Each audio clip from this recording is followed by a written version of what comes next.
up by 1 in enemy territory. Enemy morale down by 1. Increase experience by 50%, arrows by 20% with both units. So there's a large variety here. I'm going to go ahead and go with the Night Squad attack bonus Ah, upgrade. I am skilled Now we have now. a trade agreement being offered here by East Anglia. Now we can't actually click on anything to look at them. However, they are part of England, as I Political recall. view. The Angles. As we can see here, this is East Anglia. And they're pretty small. They're actually smaller than us, so I don't really want to trade with them. Now here,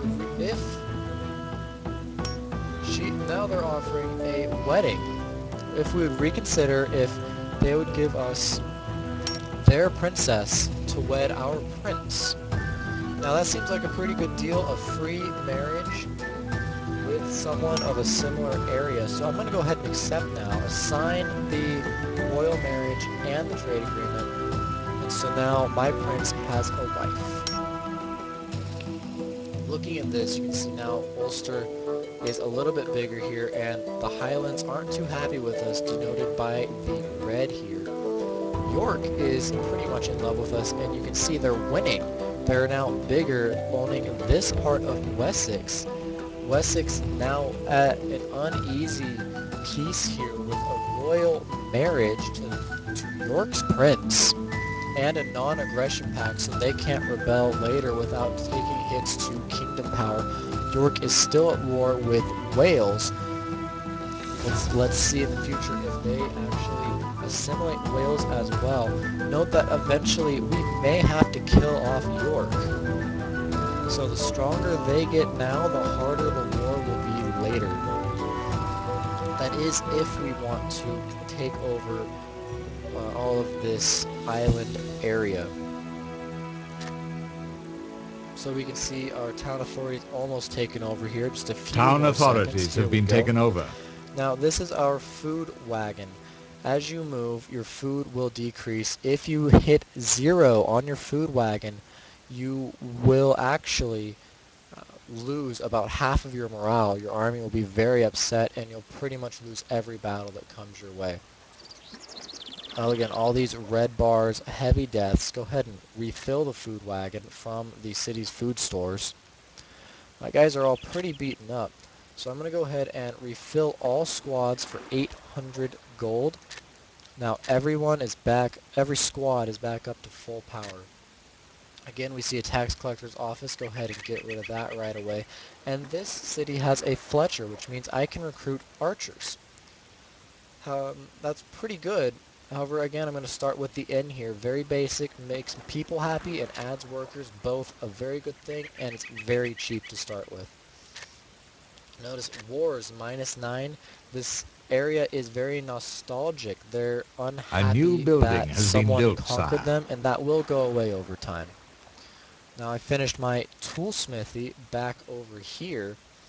These little arrows next to buildings means I can upgrade them. Upgrade the hostel, which will give me +2 workers and +3 happiness. Except this is +2 workers in all villages, not just +2 workers. More into that in a few seconds here, as I think my next move here, since I'm very low on cash and my income is pretty low as well, I'm going to choose something easy like a granary. Go ahead and increase my food storage in the town. Now you can see these little things here. Little food symbol, worker symbol. That is a village. These are farms. This is what it's talking about when it says it's increasing farms and when it's increasing uh, villages, production, etc. You can see there's also piety right here with a monastery, all inside my province and one big city. These are docks, coastal villages, which always bring in 1 gold and 1 food. Now, if we look at the hostel, like I mentioned earlier, +2 workers in all villages. Unfortunately, I only have 2 villages, so it would give me more workers in just these 2 locations. It will not affect the farm, and it will not affect the monastery. But the granary we're building here, +1 food in the town does not affect these farmlands. It just affects the town and increases how much the town itself is able to produce. How it's able to produce its own food with the simple addition of a granary is beyond me, but I'm not going to question the game mechanics here. So I can produce some peasants here for 50 gold, 20 food, and 1 population. Again, gold, food, and population.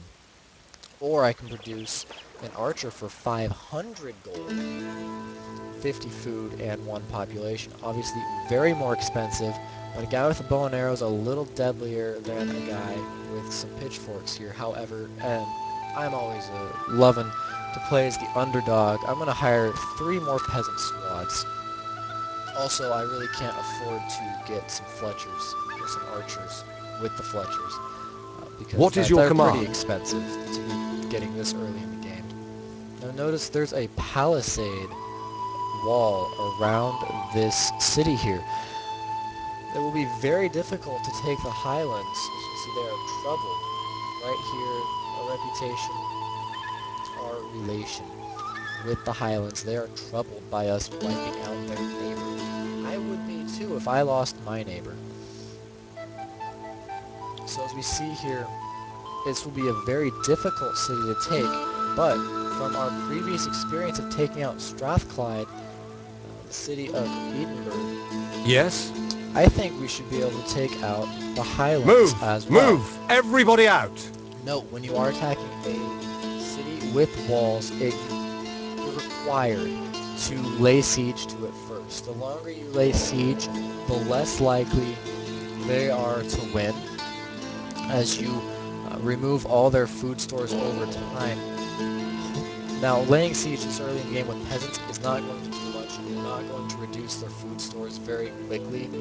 They don't have many food stores. As we look at some of our other cities here, we only have 100 food stores. Alright, that'll run out pretty quickly.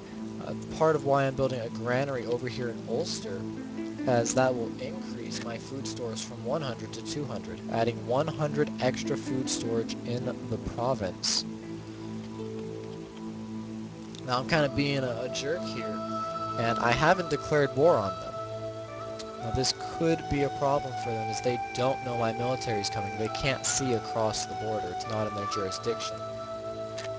Now I'm going to declare war and walk right across. Right away you can see his army. Ooh, he has a big I army will there. fortify the Fortify camp, a camp peasants. here. He's running in.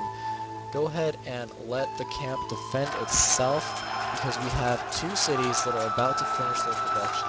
We have built a new building, We're sire. already winning decisively. We would have won whether or not I was controlling the battle. It really wouldn't make a difference at this point. We're at 25 income and 1,000 gold now, so I can build a quarry, which increases workers in all villages, but A new building minus has been 5 built, sire. workers in the province. I will take this right now because this is very important to have, as I will show you One of later. our knights has been captured. Whoa. Get me out! Apparently, I lost this fight, and my knight was captured. Now, this is a very bad situation. He was captured alive and is now a Highland prisoner. Now, this is not something I'm used to here.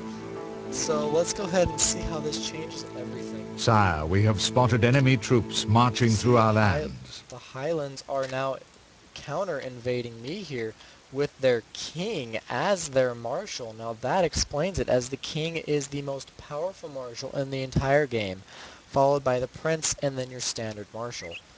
Now you might be asking, why don't I use my king as a marshal here? Instead I'm using him as a merchant. Well, the money is very important. First and foremost, having extra money is very useful. And secondly, if I lose my king, that means my prince has to take over. It causes a lot of unhappiness in your provinces and could end up leading, to rebellions. Now, this guy does not want to invade me right away. It's standard for how computer plays. They want to destroy your province, siege you out without attacking the city itself, and then get you all resource deprived here by plundering. force you to come out, and then kill you.